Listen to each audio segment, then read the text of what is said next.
ये कहानी है चित्तौड़ की खूबसूरत रानी पद्मावती और उसके प्यार में पागल सुल्तान अलाउद्दीन खिलजी की। मध्य युग में ये कहानी इतनी प्रचलित थी कि इस पर एक पूरे का पूरा ग्रंथ पद्मावत लिख दिया गया। रानी पद्मावती का विवाह चित्तौड़ के राजा रतन सिंह के साथ हुआ था। रतन सिंह के दरबार में राघव चेतन नाम का एक संगीतकार था। किसी कारणवश उसे राज्य से निकाल दिया गया। अपने इस अपमान का बदला लेने के लिए वो दिल्ली के सुल्तान अलाउद्दीन खिलजी के पास पहुंचा। खिलजी के पास जाकर राघव चेतन ने उसे पद्मावती के रूप का बखान शुरू कर दिया ताकि सुल्तान उसे पाने के लिए चित्तौड़ पर हमला कर दे।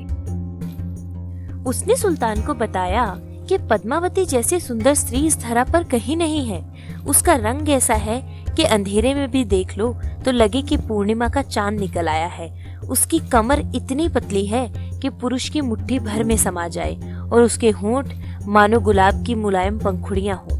वो एक ऐसी सुंदरी है कि एक बार जो उसे देख ले वो शख्स फिर किसी काम का न रहे।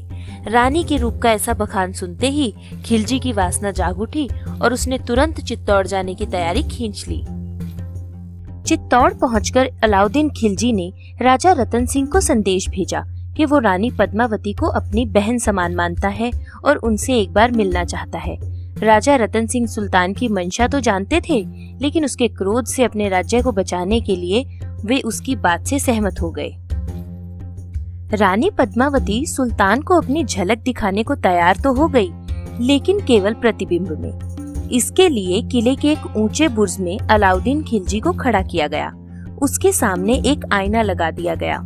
उस बुर्ज के एकदम नीचे एक तालाब था जो बुर्ज में लगे आईने में साफ दिखाई देता था। तालाब के किनारे पर रानी पद्मावती खड़ी हो गई। अब रानी पद्मावती का प्रतिबिंब तालाब के पानी में पड़ा और तालाब का प्रतिबिंब उस आईने में दिखाई दिया, जहां से पहली बार सुल्तान खिलजी ने रानी पद्मावती के रूप को देखा। पद्मावती के रूप के बारे में सुल्तान खिलजी ने जितना सुना था उससे कहीं ज्यादा पाया। पद्मावती को देखते ही अलाउद्दीन ने उसे अपना बनाने की ठान ली। उसने रतन सिंह को बंदी बना लिया और पद्मावती की मांग करने लगा। राजा रतन सिंह को उनके दो साथियों गौरा और बादल ने बड़ी ही सावधानी से सुल्तान के चंगुल से छुड़ा लिया। सुल्तान इस बात से आग बबूला हो गया और उसने तुरंत किले पर हमला कर दिया।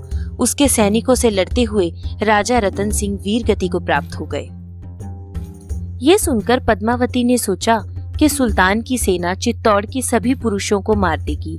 अब चित्तौड़ की औरतों के पास दो ही विकल्प थे, या तो वो विजयी सेना के समक्ष अपना निरादर सहें या फिर जौहर के लिए प्रतिबद्ध हो जाएं। सभी महिलाओं का पक्ष जौहर की तरफ ही था।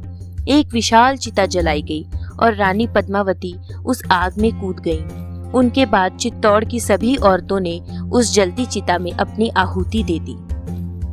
सुल्तान अलाउद्दीन खिलजी ने किले पर विजय प्राप्त कर ली, लेकिन जब उसने किले में प्रवेश किया तो उसे केवल राख और जली हुई हड्डियों के सिवा कुछ भी न मिला। ये थी चित्तौड़ की रानी पद्मावती की कहानी, जो सदियों से बड़े ही गर्व के साथ सुनाई जा रही है। दुनिया की सबसे रोमांचक और रहस्यमयी कहानियाँ चित्रों के द्वारा जानने के लिए सब्सक्राइब करें हमारा चैनल चित्रकथा।